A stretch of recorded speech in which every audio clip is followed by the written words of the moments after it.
Hello दोस्तों, Shiv education channel पर आपका स्वागत है। हम आज इस ज्योग्राफी के अंदर पढ़ने वाले हैं राजस्थान की जनसंख्या। क्या पढ़ने वाले हैं? राजस्थान की जनसंख्या। काफी स्टूडेंट हताश हो चुके हैं पशु परीक्षा के एग्जाम को लेकर कि ये आगे की सगी है, अब क्या करें, क्या करने की जरूरत है नहीं, ये क्वेश्चन करने की भी आपको जरूरत नहीं है, क्योंकि आप देख सकते हो सितंबर में एग्जाम होनी थी, लेकिन उसको आगे किसका के दिसंबर में कर दिया गया है, तो कोई खास फर्क नहीं है। ये आपको गोल्डन टाइम मिला है, आपको रिवीजन के लिए टाइम मिला है, फिर आप इसमें नेगेटिव नहीं ले आ सकते। आप एक स्टूडेंट हैं और स्टूडेंट कभी भी नेगेटिव बातों पर ध्यान नहीं देता, तो इसलिए आप हताश बिल्कुल नहीं हो सकते। और आपको अगर हताश हो रहे हो तो आपको होना भी नहीं है, क्योंकि आपको बेस्ट टाइम मिला है। इसको पॉजिटिव में लो और देखो कि आपको बेस्ट टाइम मिला है। अगर आप इस तरीके से सिलेबस कवर कर रहे थे कि सितंबर में हो जाए, तो सितंबर में होने के बाद भी आपको रिवीजन के लिए अच्छा टाइम मिलता है। तो चलिए आज के स्टार्ट करते हैं राजस्थान की जनसंख्या। राजस्थान की जनसंख्या में कहाँ से क्वेश्चन आते हैं? क्वेश्चन आते हैं कि सर्वाधिक साक्षरता जनसंख्या कहाँ पर है, सर्वाधिक अनुसूचित जनजाति कहाँ है, अनुसूचित जनसंख्या कहाँ पर है, ये वाली सर्वाधिक पुरुष साक्षरता जनसंख्या कहाँ पर है, सर्वाधिक महिला साक्षरता जनसंख्या कहाँ है, ये यहाँ से अधिकतर क्वेश्चन आते हैं। लेकिन हम तो हर पॉइंट को कवर करेंगे, क्योंकि एग्जाम में हर पॉइंट इंपॉर्टेंट रहता है। पता नहीं एग्जामिनर कहाँ से क्वेश्चन दे दे। तो यहीं से हम इसके हिस्ट्री से स्टार्ट करते हैं कि राजस्थान की जो जनसंख्या है उसकी शुरुआत कहाँ से और कब और किसके समय से हुई थी, ये चीजें हम देखेंगे। तो देखिए, राजस्थान की जनसंख्या के बारे में देखते हैं और राजस्थान की जो जनसंख्या है उसके बारे में देखेंगे। तो देखिए, राजस्थान की जो जनसंख्या है ये हमारे भारत में किसके समय से शुरू हुई थी और कब हुई थी? तो हमारे भारत में जनगणना की शुरुआत जो होती है, किसकी जनगणना की जो शुरुआत होती है वो होती है 1872 को लॉर्ड मेयो के समय से। किसके समय से? लॉर्ड मेयो के समय से। तो भारत में जनगणना की शुरुआत, भारत में जनगणना की शुरुआत, तो भारत में जो जनगणना की शुरुआत होती है वो होती है लॉर्ड मेयो के समय। लॉर्ड मेयो के समय हुई थी कब? 1872 को। कब हुई थी? 1872 में। तो भारत में जनगणना की शुरुआत लॉर्ड मेयो के समय 1872 को होती है। लेकिन ये व्यवस्थित नहीं थी, 10 की जनसंख्या नहीं थी। तो फिर व्यवस्थित और 10 की जनगणना कब स्टार्ट हुई थी? कहां पर? भारत में। व्यवस्थित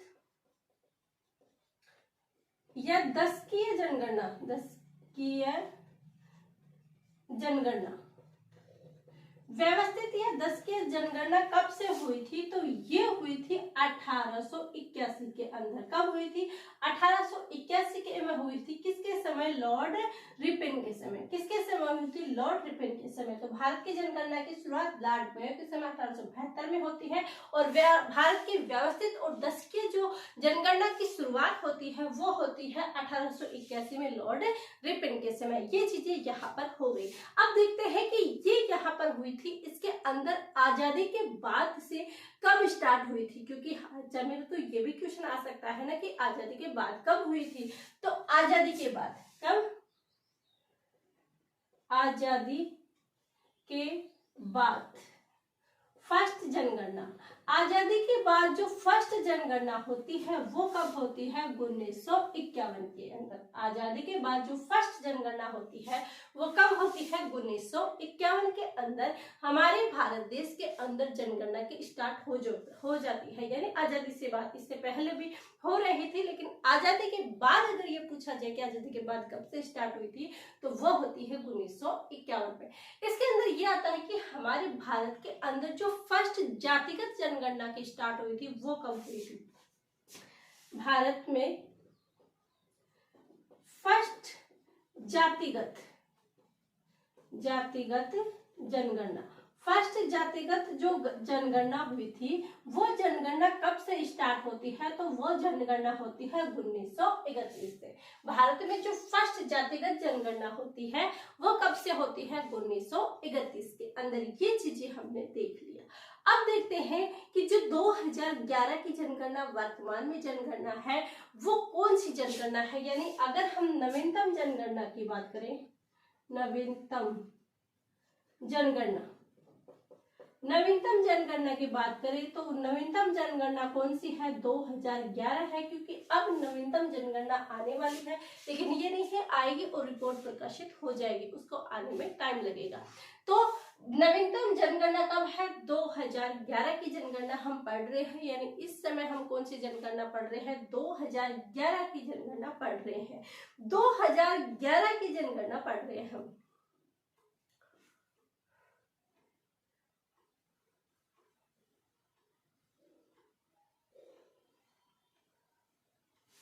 अब आता है कि 2011 की जनगणना के समय नारा कौन सा था, क्या 2011 का जो जनगणना का था, जनगणना का नारा, 2011 का जनगणना का जो नारा था, वो जनगणना का नारा क्या था, हमारी जनगणना हमारा भविष्य। 2011 जनगणना का नारा क्या था, हमारी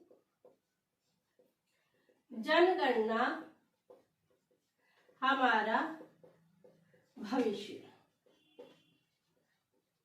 2011 की जनगणना का नारा था, वो क्या था, हमारी जनगणना हमारा भविष्य। ये क्या था, 2011 की जनगणना का क्या था, नारा था। ये चीजें हमने देखी। अब देखते हैं कि उस समय देश में स्थान कौन सा था। 2011 के समय किसका स्थान है, देश में स्थान, क्योंकि हम राजस्थान के पढ़ रहे हैं, तो राजस्थान का स्थान कौन सा था ये देखेंगे।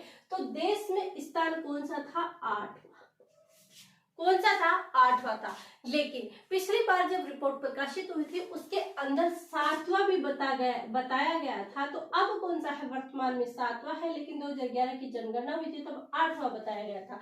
लेकिन यदि एग्जामिनर के अंदर हमारे एग्जाम में 7वां ऑप्शन आता है, हमें 7वां करना है, यदि 7वां नहीं हो तो कौन सा करना है, 8वां करना है। तो देश में स्थान कौन सा है, देश में स्थान है, देश का स्थान है कौन सा, 8वां। इसके बाद क्या देखते हैं, इसके बाद देखते हैं कि हमारे जो राजस्थान है, यहाँ पर पुरुष आबादी कितनी है, क्योंकि पूछा जाता है एग्जाम में कि पुरुष आबादी कितनी है, महिला आबादी कितनी है। तो पुरुष आबादी अगर देखते हैं, पुरुष आबादी, तो पुरुष आबादी हमारे राजस्थान में कितनी है, तो 51.86%। कितनी है, 51.86% क्या है, पुरुष आबादी है। हमने पुरुष आबादी देख ली। इसके बाद देखते हैं कि पुरुष आबादी हमने देख लिया, महिला आबादी कितनी, महिला आबादी। अब देखिए हमने पुरुष आबादी देख ली, तो महिला आबादी अपने आप देखेंगे कैसे, क्योंकि 100% होता है, 100 में से 51.86 निकाल लेंगे तो एक यहाँ पर निकल जाएगा, 2 निकल जाएंगे, कितने बच गए, 48। कितने बच गए, 48। और 48.86 100 में कितने के निकलेंगे, 14। तो 48.14 कितनी है, महिला आबादी है। तो पुरुष आबादी कितनी है, 51.86% पुरुष आबादी है, और महिला आबादी कितनी है, 48.14 क्या है, महिला आबादी है। ये चीजें हमने देख ली। अब देखते हैं कि शहरी आबादी कितनी है और ग्रामीण आबादी कितनी है। कौन सी, शहरी और ग्रामीण आबादी हम देखते हैं। तो आपको पता है कि हम सबसे ज्यादा कहाँ पर निवास करते हैं, ग्रामीण परिवेश या ग्रामीण के अंदर सबसे ज्यादा हम क्या करते हैं, निवास करते हैं। फिर भी हम देखते हैं कि जो शहरी आबादी है वो कितनी है, तो शहरी आबादी है 24.9%। कितनी, 24.9% कौन सी है, शहरी आबादी है। फिर ग्रामीण आबादी तो देखिए 24 ये निकल गए, तो 1% इसमें और मिलाएंगे, 25 हो गए, तो कितने हो गए, 75, 75, और ये 1 यहाँ पर हो जाएगा, तो 75.1% कौन सी है, ग्रामीण आबादी है। ये हमने कह दिया आबादी। अब हम देखते हैं कि जो हमारे पूरे वर्ल्ड में है, पूरे विश्व में है, तो हमारा राजस्थान कितना % रखता है, तो विश्व में स्थान, विश्व में स्थान कितना रखता है, तो विश्व में स्थान रखता है 1%। कितना रखता है, 1%।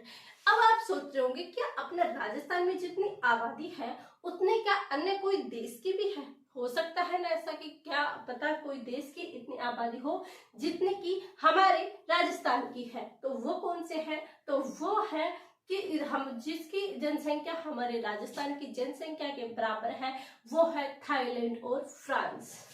कौन है, थाईलैंड और फ्रांस। तो क्या देखा हमने देखा कि हमारे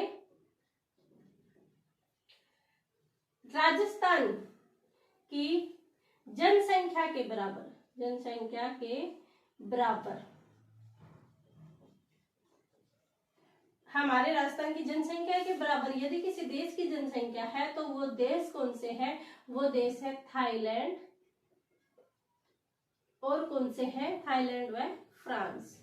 ये दो ऐसे हैं जिनकी क्या है, इनकी हमारी जनसंख्या के बराबर इनकी जनसंख्या है। ये हमने देख लिया बेसिक आधार। अब कल हम देखेंगे कि कौन सर्वाधिक अनुसूचित जनजाति कहाँ है, सर्वाधिक शहरी जनसंख्या कौन सी है, सर्वाधिक ग्रामीण जनसंख्या कहाँ कहाँ पर स्थित है, सर्वाधिक महिला साक्षरता कहाँ पर है, सर्वाधिक पुरुष साक्षरता कहाँ पर है, कम और न्यूनतम। ये दोनों चीजें हम कल के क्लास में देखेंगे और ऐसे ही हमारी ये ज्योग्राफी कंप्लीट हो जाएगी। ये जनसंख्या वाला टॉपिक हमारा लास्ट में रहेगा। ये सभी क्लासें आपको प्रोवाइड की जा रही है। आई होप आपके लिए हेल्पफुल रहेगी। ये क्लासें आप रेगुलर देखते रहिएगा और एक टीचर को फॉलो कीजिएगा, आपका 100% एग्जाम सिलेक्शन हो जाएगा। एग्जाम किसका दिया है आगे, तो आप बिल्कुल हताश मत होना, परेशान मत होना। यदि आपने टारगेट सेट किया है तो उसी टारगेट पे आपको चलना है। यदि बीच में भटक गए तो एक नाव पर दो सवार, ये चीजें आपकी हो जाएगी। तो ये चीजें आपने देख लिया और ये क्लासें आप अधिक से अधिक शेयर करोगे, लाइक कीजिएगा एंड सब्सक्राइब कीजिएगा। आप सभी का धन्यवाद। Thank you.